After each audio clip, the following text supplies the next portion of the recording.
Assalamualaikum warahmatullahi wabarakatuh. Ketemu lagi di Dongeng Tengah Malam. Selamat menjalankan ibadah puasa bagi yang berpuasa ya. Walaupun di tengah adanya pandemi virus COVID-19, itu tetap tidak menyurutkan kita untuk melaksanakan kewajiban beribadah puasa.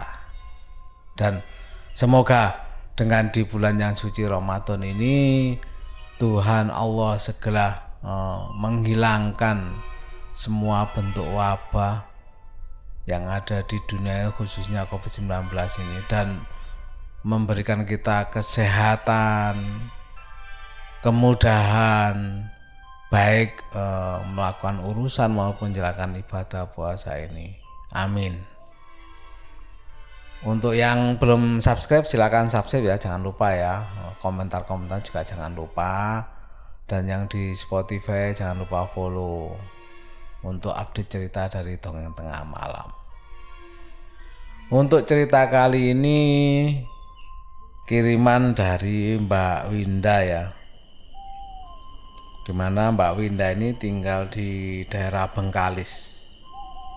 Dan kisah yang diceritakan Mbak Winda ini kisah yang dialami oleh adiknya yang bernama Nunung, itu yang baru datang dari Cilacap, Jawa Tengah sekitar tahun 2015. Dan Nunung ini adalah salah satu dari 4 adik laki-lakinya Mbak Winda ya. Sebelum datang ke tempatnya Mbak Winda atau desanya Mbak Winda ini, Nunung ini singgah dulu di rumah adiknya Mbak Winda yang lainnya yang ada di Jambi. Namanya Heru. Dan Heru inilah yang ngabari Mbak Winda bahwa kakaknya Heru yang namanya Nunung ini mau datang ke tempatnya Mbak Winda. Karena Nunung ini adalah adiknya Mbak Winda dan kakaknya si Heru ini. Karena memang si Nunung ini kan terlanjur di Jambi ya. Tentunya adiknya Mbak Winda yang namanya Nunung ini tidak menolak buat mengunjungi Mbak Winda di Bengkalis, Riau. Jadi setelah 1 minggu adiknya menginap di Jambi, akhirnya si Nunung ini berniat mengunjungi keluarganya Mbak Winda. Akhirnya sore itu si Heru telepon Mbak Winda bahwa kakaknya Nunung itu mau berangkat rencananya besok sore jalan ke rumahnya Mbak Winda sekitar jam 5 sore katanya. Dan kalau sesuai rencana besok paginya itu sampailah di Pekanbaru. Singkat cerita, sampailah si Nunung itu di depan rumahnya Mbak Winda diantar sama travel. Karena ada rasa kangen ya, karena lama nggak ketemu, Mbak Winda langsung memeluk adiknya Nunung dan menangis. Maklum, memang sudah lebih kurang 14 tahun lamanya ya Mbak Winda sama Nunung tidak bertemu. Jadi sejak Mbak Winda menikah dan ikut suaminya ke Bengkalis ini, Mbak Winda nggak pernah pulang ke Cilacap. Bukannya tidak ada uang untuk pulang ke Cilacap, tapi karena memang ada sesuatu hal sehingga Mbak Winda ini nggak pulang ke Cilacap. Selama di perantauan ini sebenarnya Mbak Winda nggak ada sanak saudara. Dia jauh lah saudara-saudaranya. Jadi begitu mendengar katanya adiknya mau ke Jambi, jelas Mbak Windy seneng banget. Karena kalau udah ke Jambi otomatis pasti kan mampir ke Riau ke tempatnya Mbak Winda ini. Dan benar juga, datanglah adiknya Mbak Windy ini. Bapak mertua suami Mbak Winda ini juga senang sekali, apalagi anak-anaknya Mbak Winda ini. Mereka kenal keluarga mamanya, walaupun hanya sekedar lewat telepon-teleponan aja. Kan itu sudah menyambung silaturahmi antara Mbak Wina dan keluarga Mbak Wina yang ada di Bengkalis dengan keluarganya Mbak Winda walaupun lewat telepon ya. Adiknya Mbak Winda ini anaknya itu rajin sekali. Jadi selama tinggal di tempatnya Mbak Winda ini, si Nunung ini rajin membantu Mbak Winda dan suaminya selain membersihkan rumah ya, masak atau apa. Nunung ini juga mencari makan rumput untuk kambingnya. Jadi setiap pagi kalau suaminya Mbak Winda ini udah pergi ke kantor atau kerjaannya dan anak-anak pergi berangkat sekolah, kegiatan Mbak Winda ini biasanya pergi ke kebun atau belakang rumah untuk menoreh getah atau menyadap karet ya, karena memang kebun karetnya tuh berada di belakang rumah. Kebun karet Mbak Winda itu cukup luas, bersih dan terang, dan adiknya Nunung ini selalu ikut menemani Mbak Winda saat keliling kebun teh ya, karena memang di sebelah kebunnya orang itu ada semak dan banyak pakisnya, dan di situ Nunung ini merambah rerumputan di daerah situ untuk makanannya kambing. Dan itu adalah kegiatan sehari-hari Mbak Winda sama adiknya Nunung itu di rumah. Setelah sekitar 2 minggu tinggal di rumah, Mbak Winda pun bertanya pada Nunung, "Nung, betah ora nang kene?" "Ya betah, Mbak. Tapi aku digelene kerja ya, nek ora kerja nyong bosen, Mbak. Duite nyong akeh ya, nek ora kerja ya entek habis maksudnya." Itu jawaban Nunung ya. Mbak Winda ini kan memang orang Cilacap ya. Jadi ngomongnya ngapak, nek ora ngapak ora kepenak katanya.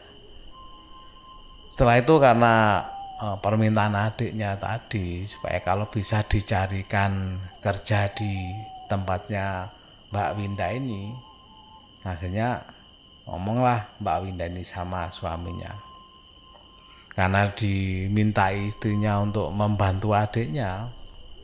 Hanya suaminya ini pergi menemui sepupunya, karena kebetulan sepupunya ini adalah kepercayaannya bos di perusahaan kontraktor yang cukup bonafit lah di Bengkalis ini.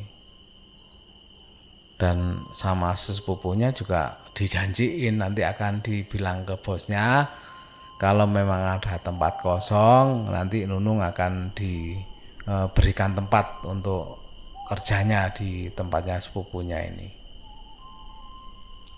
Sambil menunggu panggilan untuk kerja, Nunung ini ya kan tinggal di rumahnya Mbak Winda ya.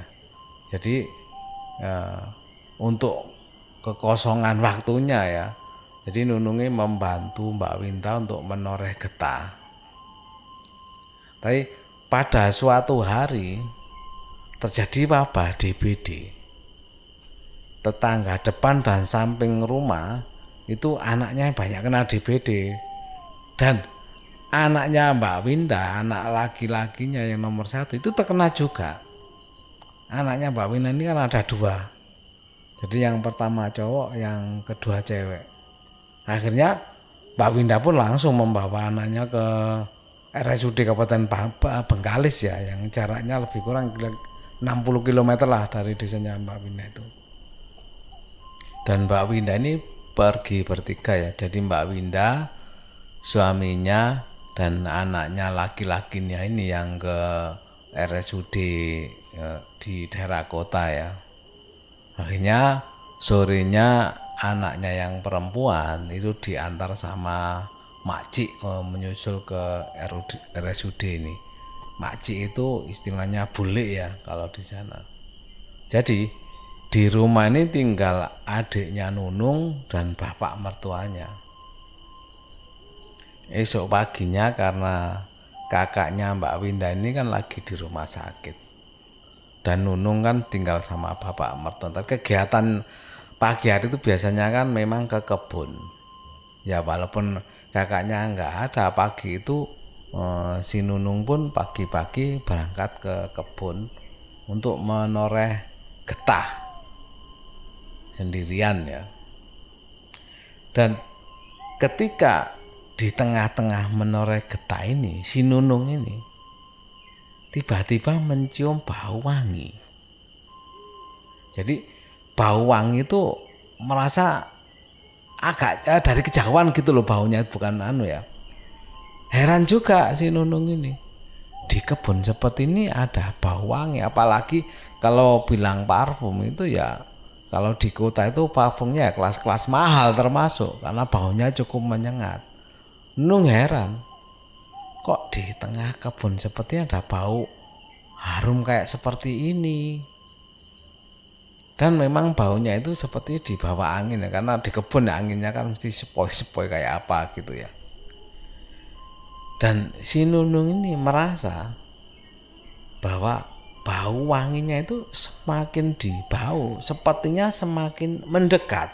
Jadi kalau seandainya bau wangi itu karena orang yang memakai parfum, si Nunung merasa orang ini semakin mendekati si Nunung ini. Yang masih tetap Nunung ini heran,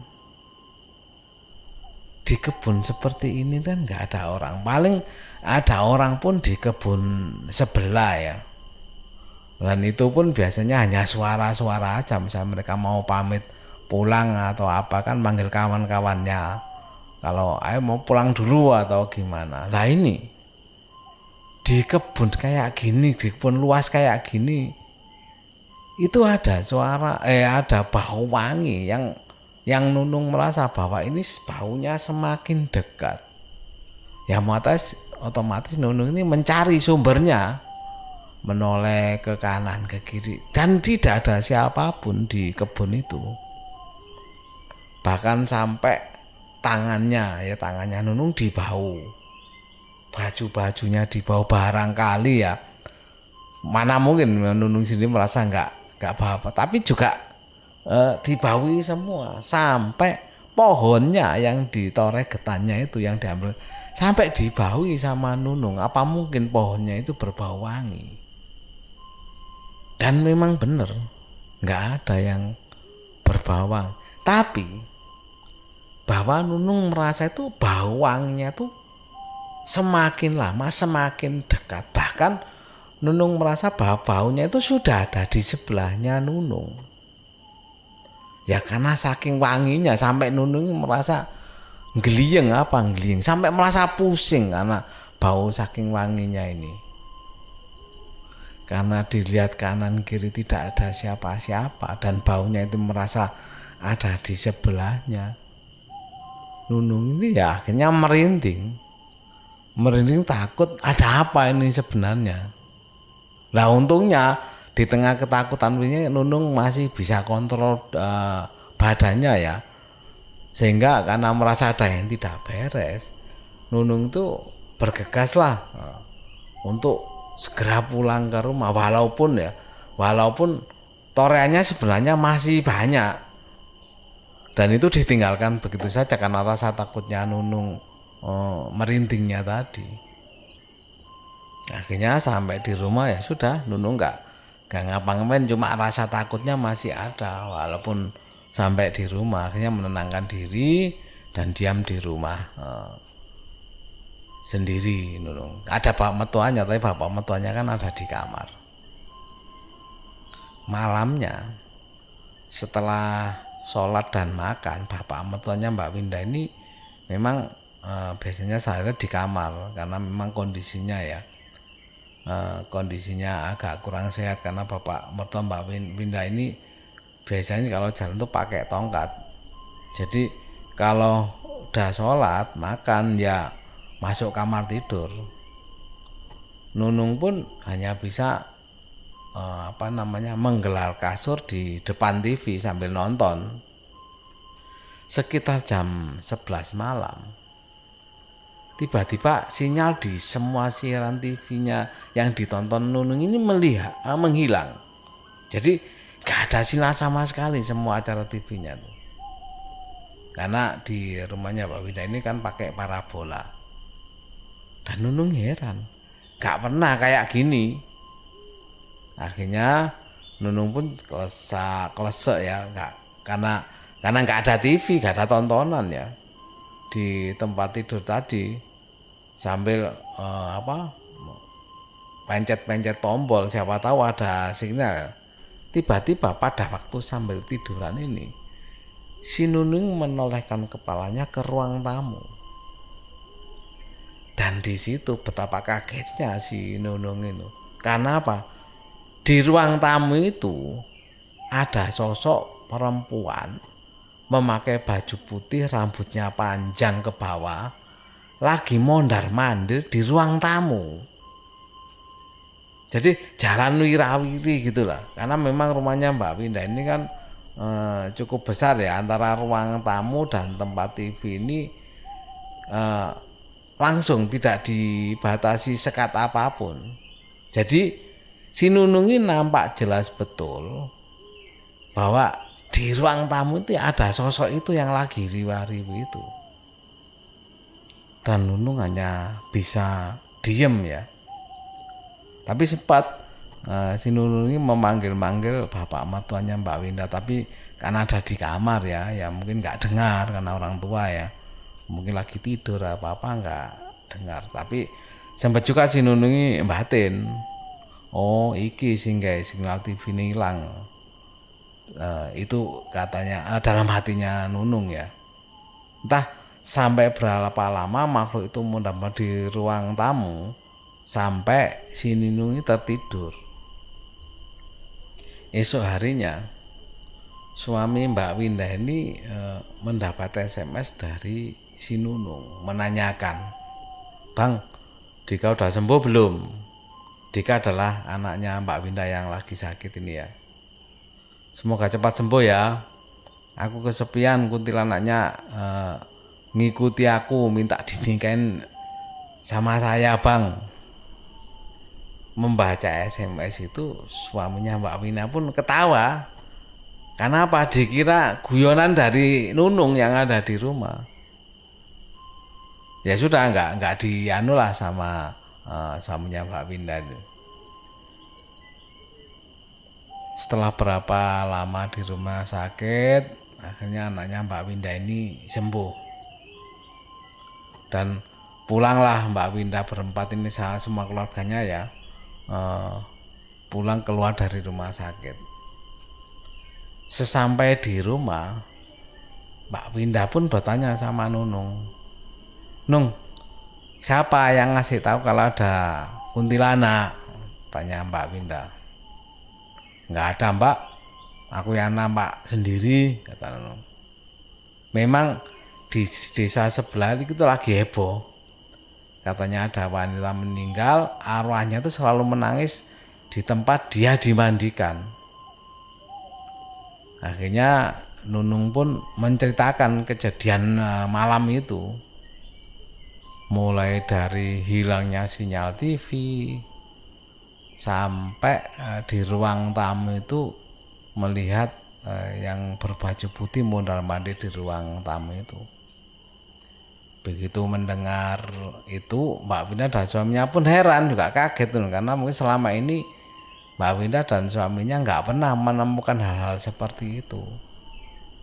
Hanya dari cerita adiknya Nunung itu, suaminya Mbak Winda yang kebetulan kan punya saudara ya, yang mengerti hal seperti itu atau hal supernatural lah, untuk menanyakan apa yang sebenarnya terjadi di rumahnya itu yang dialami adik iparnya Nunung. Setelah dilihat dan diterawang mungkin ya sama saudara suaminya Mbak Winda ini, sebut saja namanya Pak Badu ya. Ternyata memang benar bahwa adiknya Mbak Winda atau si Nunung ini itu diikuti oleh kuntilanak yang kepencut dengan ketampanannya si Nunung. Karena si Nunung ini kan memang orang baru dan langsung pergi ke Baran. Karena kata Pak Badu, kalau orang baru itu nggak boleh pergi ke Baran menoreh getah dan meramban. Makanya sosok itu mengikuti si Nunung ini karena memang tertarik sama Nunung yang orang baru, dan memang si pengikut yang mengikuti Nunung ini meminta supaya Nunung itu bisa bersama terus dengan sosok itu. Akhirnya sama Pak Badu karena khawatir terjadi apa-apa dengan Nunung ya. Sosok yang mengikuti Nunung akhirnya dipindahkan sama Pak Badu, dan alhamdulillah setelah kejadian itu memang nggak terjadi apa-apa sama Nunung dan sudah tidak diikuti lagi sama sosok tadi. Dan semenjak itu si Nunung sama Mbak Windani tidak boleh ikut ke kebun menoreh karet atau getah dan juga meramban. Dan alhamdulillah setelah kejadian itu ya, sekarang si Nunung ini sudah mendapatkan pekerjaan dan sudah tidak ikut membantu di kebun lagi. Itu tadi kiriman cerita dari Mbak Winda. Mudah-mudahan jadi bisa diambil hikmahnya ya. Mungkin kalau di tempat baru itu ya mungkin kula nuwun itu memang perlu mungkin ya, walaupun bukan ke orang seperti kita di tempat baru pun karena ada penghuni lain. Ya mungkin ya, saya juga kurang tahu itu. Mudah-mudahan bisa diambil hikmahnya dan semoga cerita ini bisa menghibur pendengar dongeng tengah malam. Dan saya akhiri, wassalamualaikum warahmatullahi wabarakatuh.